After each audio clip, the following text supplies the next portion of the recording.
a oficina quanto a retorno do resultado. Assim, a gente está aguardando a publicação quase 2 anos depois, né?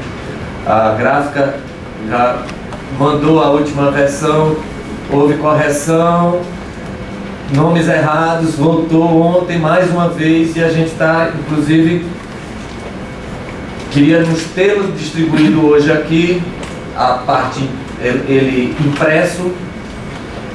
Já não tenho ele aqui hoje, estamos agendando se numa oficina que nós estamos preparando no final de julho, se a gente consegue tê-lo impresso para levar para essa oficina. Aí espero ter essa resposta antes do colegiado, até amanhã, para a gente fazer o convite, inclusive que a gente está inserindo esse material dentro dos debates sobre das oficinas da Convenção 69, por exemplo. Então a gente quer aproveitar uma oficina que está prevista em julho da Convenção 69, querendo convidar os participantes da sociedade civil que estiveram na elaboração da oficina para fazer a oficina da 69, onde a gente gostaria de distribuir ela impressa. De lá para cá, eu posso afirmar que a Secretaria de Cidadania e Diversidade Cultural, ela não materializou muita coisa do desdobramento dessa oficina em termos de ação direta da Secretaria. Houve sim um desdobramento institucional, que essa oficina gerou uma relação mais intensa da Secretaria com os outros órgãos que lidavam diretamente com essa pauta. Seja a CEPI, que passou a ser nossa parceira desde aquela oficina, seja a Palmares, onde a gente teve, nessa relação com a Palmares, a materialização de responsabilidades em relação ao que está posto aqui, desdobramento orçamentário em relação aos pontos de leitura de matriz da ancestralidade africana e de redirecionamento das nossas relações com os estados e municípios que têm parceria com a Secretaria de Cidadania para a implementação do Programa Cultura Viva. Entre a reunião do Maranhão e hoje, eu digo que houve uma modificação da instituição Secretaria de Cidadania e Diversidade Cultural quanto à sua compreensão de capacidade. Naquela ocasião nós tínhamos a dimensão de 2 programas exitosos dentro do MINC, o Brasil Plural e o Programa Cultura Viva, como sendo os nossos 2 trilhos para o desenvolvimento da atividade da Secretaria. Ao longo desse período, o que nós vimos foi a impossibilidade de lidar com 2 programas separados, como se eles tivessem autonomia. E o processo de lá para cá maior que houve foi o processo de fusão desses 2 programas. Então hoje a gente afirma que nós operamos o programa Cultura Viva, que absorveu a Convenção da Diversidade como sendo elemento normativo do programa. Então as nossas negociações, elas estão no sentido de que todos os estados contemplem essa diversidade a partir da seleção dos pontos de cultura, a partir do compromisso dentro do programa Cultura Viva de atender às demandas dessa diversidade. Então, nesse sentido, o relatório da oficina de São Luís, ele é documento obrigatório das relações com os estados, ou seja, são demandas compactuadas com os estados e municípios que estão aderindo às redes. Em relação à Funarte, a Palmares, a CEPI, esse documento também foi encaminhado como subsídio para a elaboração das demandas destas instituições em relação a esse universo. Todos sabem do esforço do MINC em relação aos últimos editais que foram lançados, onde esse documento subsidiou os editais lançados pela Palmares, pela Funarte e pelos outros órgãos que tiveram focados na produção afro-brasileira. Estamos aguardando o retorno do jurídico quanto ao lançamento do edital de pontões do Programa Cultura Viva, em que ele tem como recorte particular a diferenciação da função do pontão, qual seja, nós estamos trabalhando no conceito do pontão como articulador de redes, em que ele vai apresentar propostas de trabalho focadas ou no território, ou foco temático, como a gente está listando, ou um foco que nós chamamos de identitário. entendendo que para cada um desses segmentos da diversidade, a gente precisa de uma entidade, uma instituição que seja a articuladora deste movimento dentro do Programa Cultura Viva.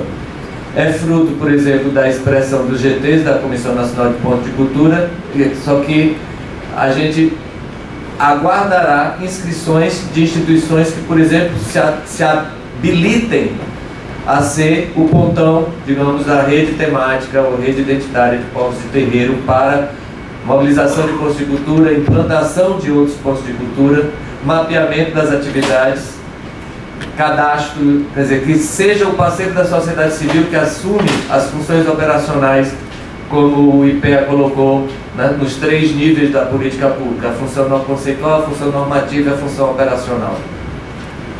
Que essa função operacional ela seja densadora das políticas, inclusive no que a gente diz de desafio econômico. Qual seja, a gente tem uma leitura em relação à lei do mecenato, que ela tem um tempo histórico em que nunca você tem um adensamento de captação de recurso focado para determinados segmentos da diversidade cultural brasileira. Não consegue se captar. E é onde a gente entende que uma entidade dessa natureza ela pode, em parceria com o Ministério da Cultura, criar uma ação de captação para ampliação das atividades.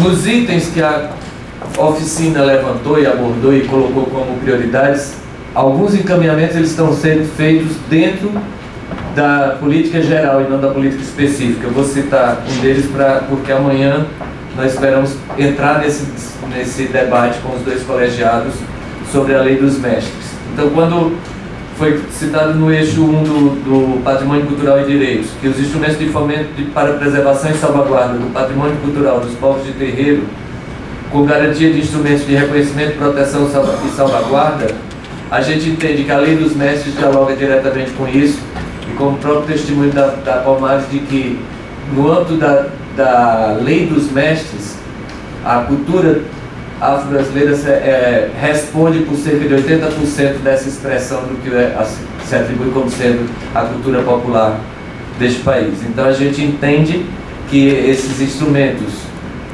gerais também estão dialogando com essas demandas específicas que a oficina levantou. Qual é a posição do Ministério? Que a lei dos mestres ela tenha uma garantia de que uma bolsa que o mestre venha receber seja equivalente a uma bolsa do doutorado do CNPq, por exemplo.